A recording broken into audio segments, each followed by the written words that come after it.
Tahan, tahan. Ini kau. Pengen tidak. Yu. Kau. Kau. Kau. Mana daunnya? Turun mana? Nih. Turun dulu. Weh! Ambil. Dorong.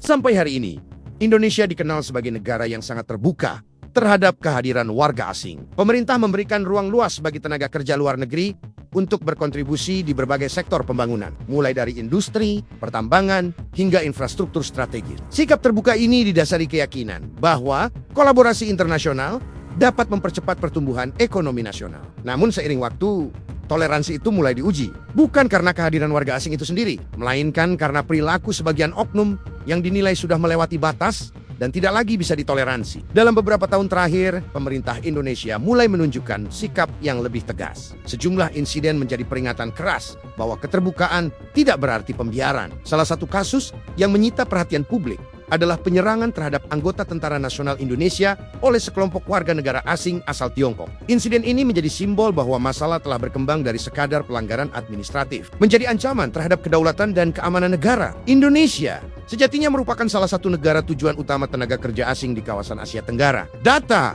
dari Kementerian Ketenagakerjaan menunjukkan bahwa jumlah tenaga kerja asing di Indonesia mencapai sekitar 183.000 orang yang tersebar di berbagai wilayah Nusantara. Dari angka tersebut, warga negara Tiongkok menempati posisi teratas. Jumlahnya mencapai lebih dari 101.000 orang, atau sekitar 65% dari total tenaga kerja asing yang ada di Indonesia. Angka ini mencerminkan eratnya hubungan ekonomi antara Indonesia dan Tiongkok, terutama dalam proyek-proyek strategis berskala besar. Presiden Prabowo Subianto secara terbuka menyatakan bahwa dirinya tidak mempermasalahkan besarnya jumlah tenaga kerja asing, termasuk dari Tiongkok. Namun, ia memberikan satu syarat mutlak yang tidak bisa ditawar. Semua warga negara asing, tanpa kecuali, wajib menaati hukum dan peraturan yang berlaku di Indonesia. Dalam beberapa kesempatan, Prabowo menegaskan bahwa Indonesia selalu terbuka untuk kerjasama. Tetapi, kedaulatan hukum tidak bisa dikompromikan. Siapapun yang melanggar harus ditindak sesuai aturan. Ketegasan ini bahkan mendapat dukungan dari pemerintah Tiongkok. Wang Huning, salah satu pejabat tinggi Tiongkok,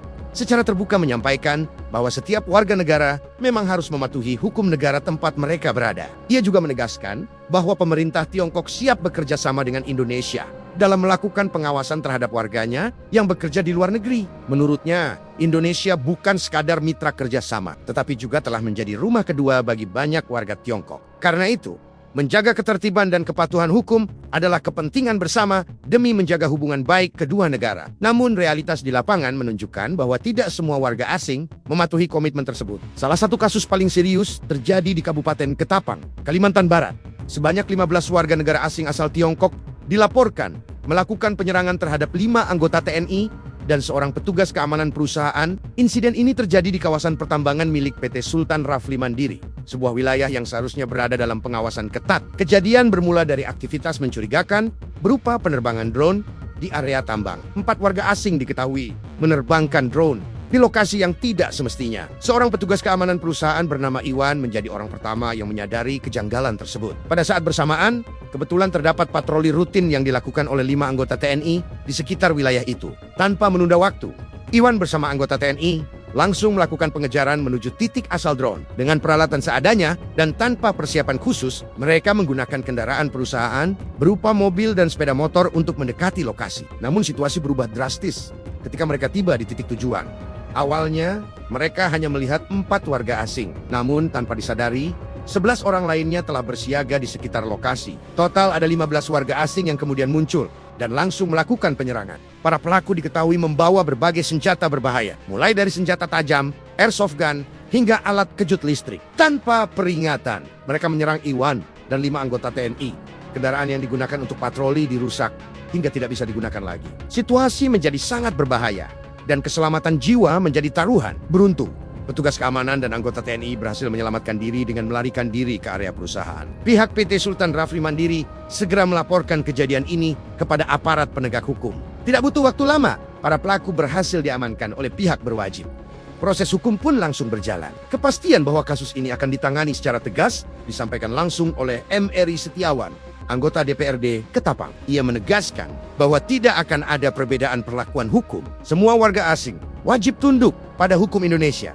Dan pelanggaran serius seperti ini harus diproses tanpa pengecualian. Kasus di Ketapang ini bukanlah insiden tunggal. Dalam beberapa tahun terakhir, sejumlah pelanggaran berat yang melibatkan oknum tenaga kerja asing asal Tiongkok juga pernah mencuat ke publik. Salah satu yang paling mendapat sorotan internasional adalah kasus kontaminasi radioaktif. Pemerintah Indonesia sempat menangkap seorang warga negara Tiongkok bernama Lin Jingjang. Perusahaannya diduga mencemari lingkungan dengan limbah radioaktif berbahaya. Lin diketahui memiliki besi tua yang mengandung cesium-137 secara ilegal. Bahan radioaktif tersebut tidak dikelola dan disimpan sesuai dengan standar keselamatan yang berlaku. Kasus ini dikonfirmasi langsung oleh Bara Krishna Hasibuan, juru bicara Satuan Tugas Bahaya Radionuklida. Ia menyebut bahwa limbah berbahaya ditemukan di fasilitas peleburan tanpa sistem manajemen yang layak. Lin Jingjang pun ditetapkan sebagai tersangka, dan kasus ini menjadi peringatan keras betapa seriusnya dampak pelanggaran lingkungan yang dilakukan oleh oknum asing. Serangkaian pelanggaran ini perlahan mengikis kesabaran pemerintah Indonesia. Negara telah memberikan kelonggaran dan kesempatan bagi warga asing untuk hidup dan bekerja di Indonesia dengan hak yang relatif setara. Namun kesempatan itu, dalam sejumlah kasus, justru disalahgunakan. Pemerintah pun mulai merespons dengan kebijakan yang jauh lebih keras. Presiden Prabowo Subianto secara terbuka mengungkapkan kemarahannya terhadap maraknya pelanggaran di wilayah perairan Indonesia. Ia menyoroti kapal-kapal asing yang masih nekat melakukan aktivitas ilegal, terutama penangkapan ikan secara ilegal. Prabowo bahkan menyatakan tidak ragu untuk menenggelamkan kapal asing yang terbukti mengancam kehidupan rakyat Indonesia. Pernyataan ini menegaskan bahwa kedaulatan wilayah dan keselamatan sumber daya nasional adalah garis merah yang tidak boleh dilanggar.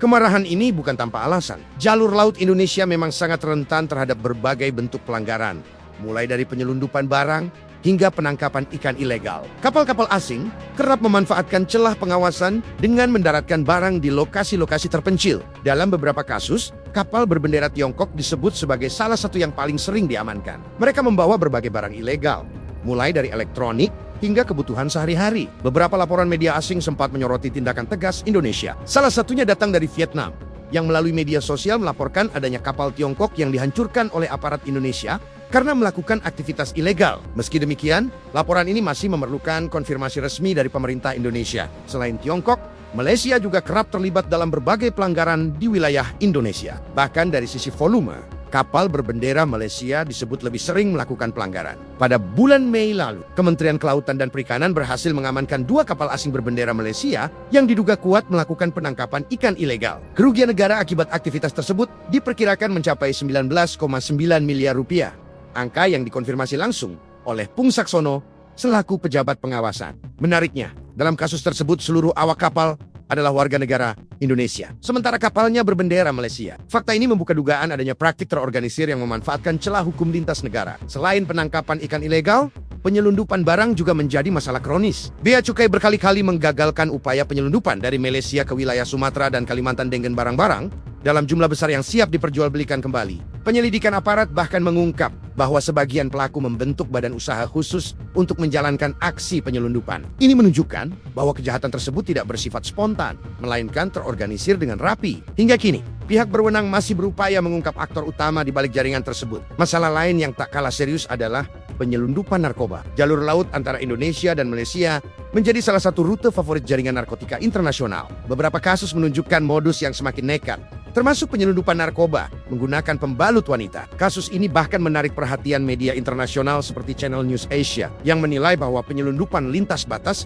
masih menjadi tantangan besar bagi kedua negara. Channel News Asia menyoroti bahwa meski upaya penindakan terus dilakukan, kasus serupa masih berulang. Celah pengawasan masih dimanfaatkan dan risiko penyebaran narkoba ke wilayah Asia Tenggara lainnya menjadi kekhawatiran utama. Pada Hokernia, semua rangkaian peristiwa ini menggambarkan satu hal yang jelas. Kesabaran pemerintah Indonesia ada batasnya. Negara tetap terbuka terhadap kerjasama dan kehadiran warga asing, tetapi hukum dan kedaulatan tidak bisa ditawar. Pelanggaran demi pelanggaran yang dilakukan oleh oknum, baik dari Tiongkok maupun negara lain, telah memaksa pemerintah untuk bersikap lebih tegas. Kini, publik menanti konsistensi penegakan hukum. Apakah ketegasan ini akan benar-benar menjadi titik balik dalam menjaga kedaulatan dan keamanan Indonesia, atau justru memicu dinamika baru dalam hubungan internasional? Semua mata tertuju pada langkah selanjutnya yang akan diambil oleh pemerintah Indonesia.